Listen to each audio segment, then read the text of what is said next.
All right, hi Michele.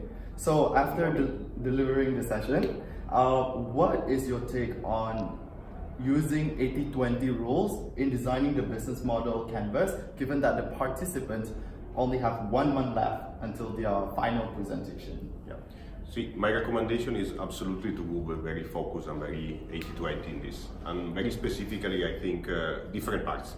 The first one, as they look at the business model canvas, there are a lot of elements, but the core one are only few one.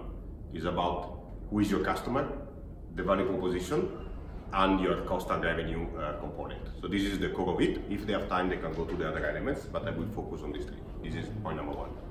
Point number two, as I think about the customer, it's very important they only look what are the priority customers they're going to serve. Because I'm sure there are very different categories, but what are the 2-3 priority customers, and you focus all your canvas thinking about them. And the same applies as they look at the revenue and cost. They don't need to go the 120 lines of the revenue and cost P&L, but they are what are the 2-3 key revenue component and the cost component, and do analysis around them. That's my recommendation to be 80-20. And next one would be, in this age of customer centricity, would it be worth it for them to explore further the topics of value proposition canvas? Absolutely yes, because all these business model canvases anchor around one simple thing, which is understanding which customer you're going to serve and what is the value proposition to them.